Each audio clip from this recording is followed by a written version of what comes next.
Previously on the Fifth Estate. This is a small place. Everybody knows everybody. Every town has its secrets. This town no less than any other. We want answers to where is Jennifer, what happened to her, what happened the night that Jennifer went missing. Jennifer would not, under any circumstances, get up and leave. Not a chance. She was taken. But when she was afraid about going back to the house, was that because she was afraid about being close to your dad? I think it was. That's definitely what she meant.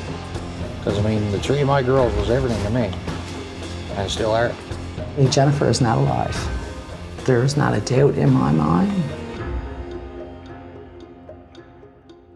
That was an excerpt from last week's program. And while we were working on that, we were also before the Newfoundland Supreme Court fighting a publication ban. Well, we lost. Now, like all media, we're prevented from saying the RCMP has identified anyone as being involved in the disappearance, the alleged kidnapping and murder of Jennifer Hillier-Penney. Jennifer's family is infuriated by that ban. They believe Jennifer was murdered. They believe the murderer is walking free, and they believe the RCMP investigation was flawed from the start. So while we can't say whether the RCMP has any suspects, we can go into detail about their investigation and Jennifer's disappearance. Tonight, we'll tell you what we know.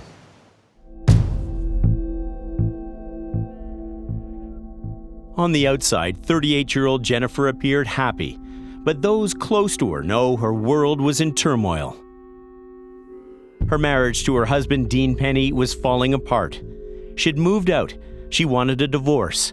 She was planning to leave St. Anthony behind her because she was living in fear of her own husband. Jennifer told me that he said that he would make away with her and they would never find her. Like, she knew that.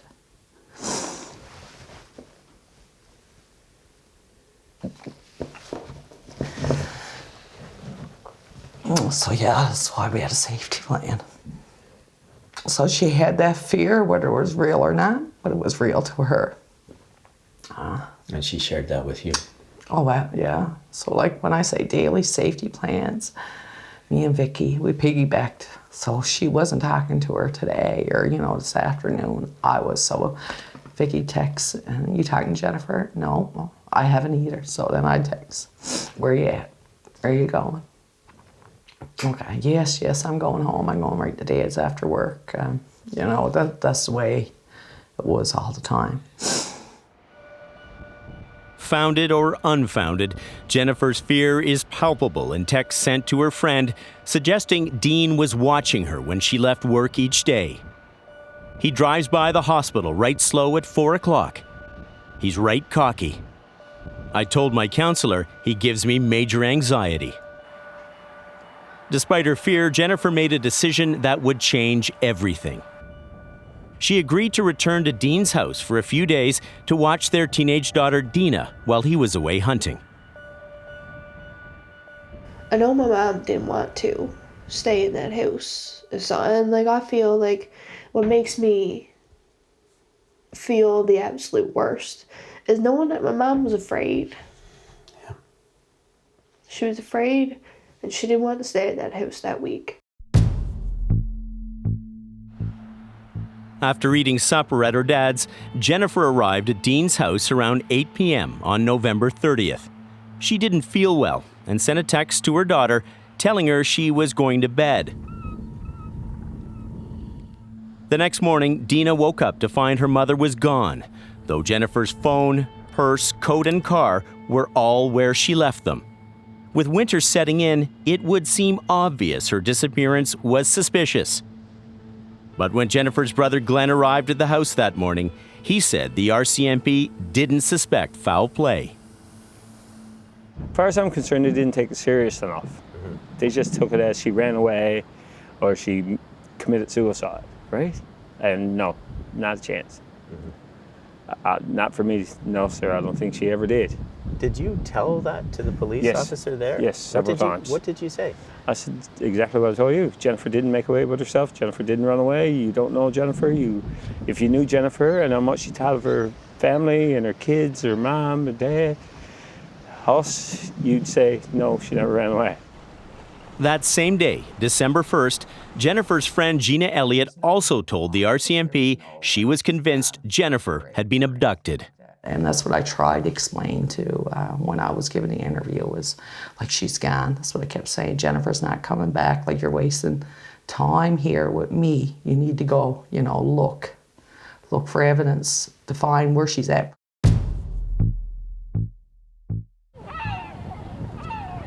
On December 2nd and 3rd, the RCMP headed out into the vastness around St. Anthony with a team of searchers and a sniffer dog. In the following days, the Mounties would search by helicopter and sonar boat. But during that week, the RCMP didn't lock down Dean's house, despite the fact Jennifer's family and friends told police they feared she'd been abducted from there. I knew she was gone. I knew she was murdered. Did you have a conversation with the police about this? Absolutely. So, the question that won't go away. Why did it take the Mounties until December 7th to secure the house and treat it as a potential crime scene? She went missing from the house. And forensics didn't even get down there until about a week after she went missing. And there was, I'm going to say, up to maybe 100 different people in and out through the house between cops and friends and family.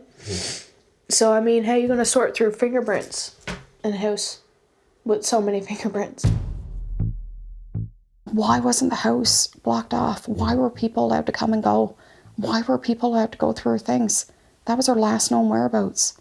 It was months later, they were asking me for Jennifer's password to her laptop. Months later. To this day, family and friends continue to search for Jennifer's body on their own. Okay, she'll be right up in this cove.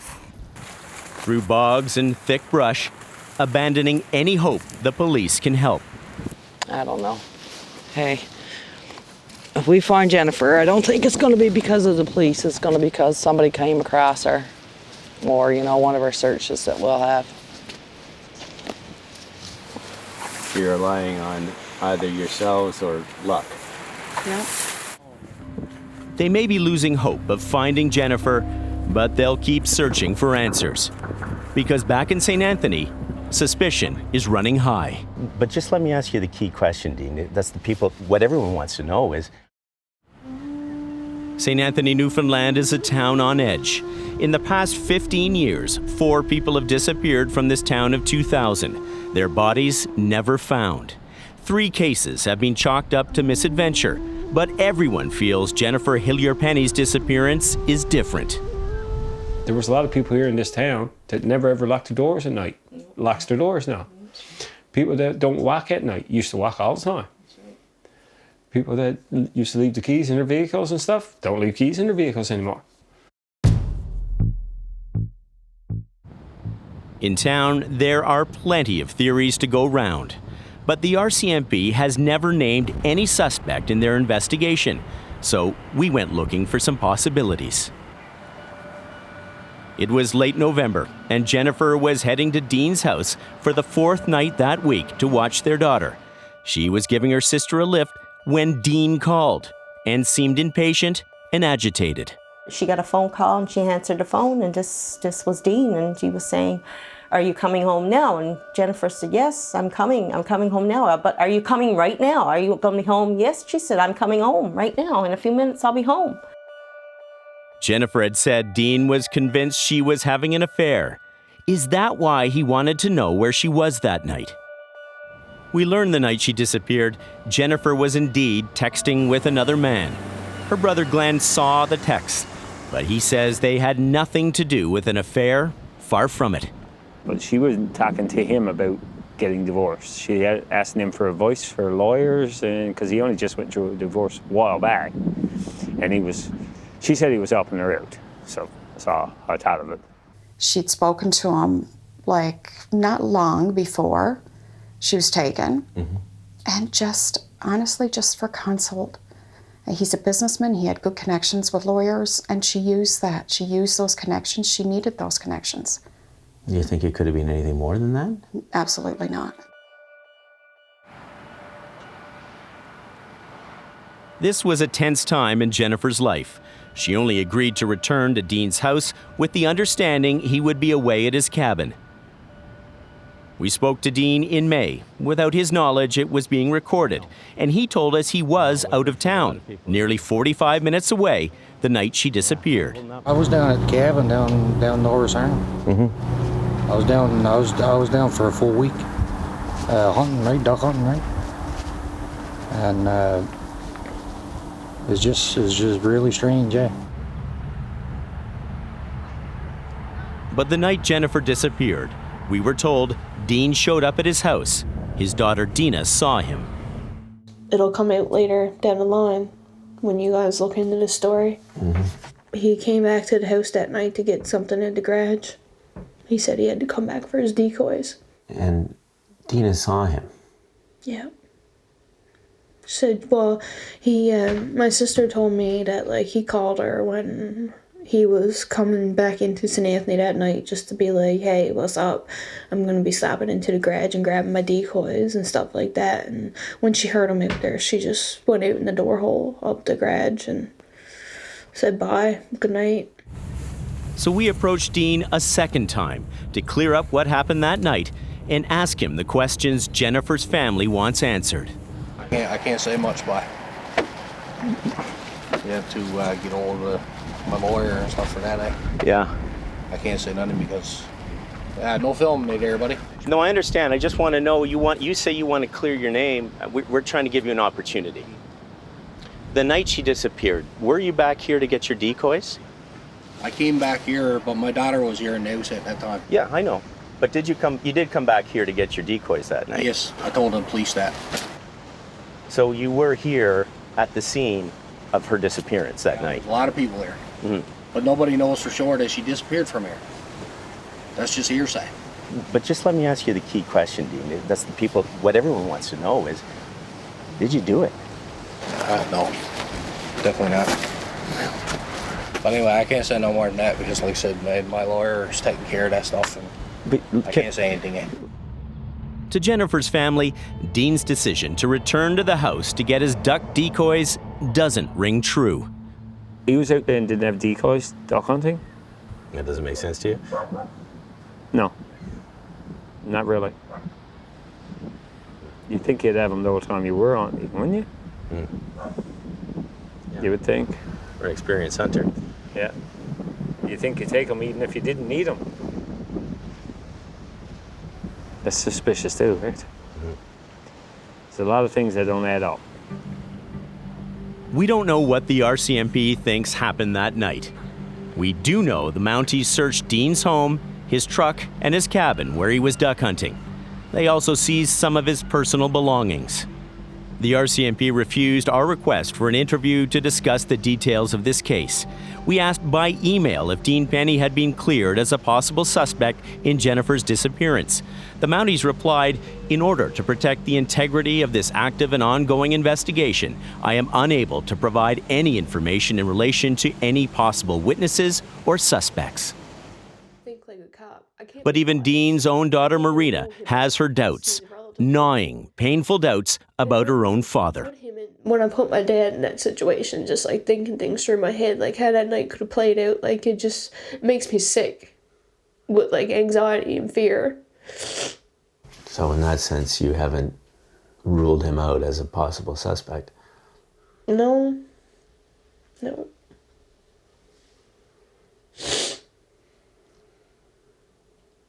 I recently asked him to do a lie detector test because, like I said to him, I was like, I don't understand anything anymore. Like, we did have a perfect life, and it's like we're cursed because so much bad has happened in such a little time. And I told him that I wanted him to do a lie detector test or he was never going to see me in red again, and he couldn't do it because his lawyer said not to. And maybe he might understand that in his head, but in mine, I don't.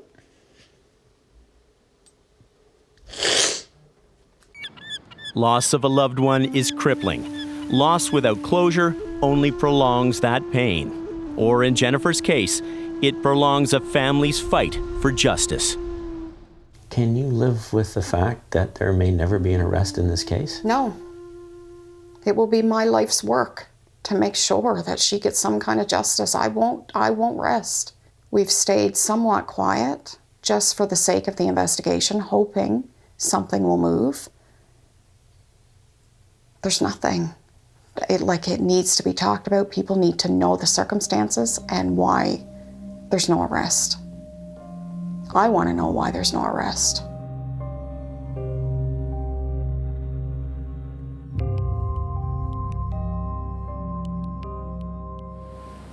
If the RCMP publicly names a suspect or makes an arrest, it releases the media from the publication ban. We'll report on those developments if and when they happen.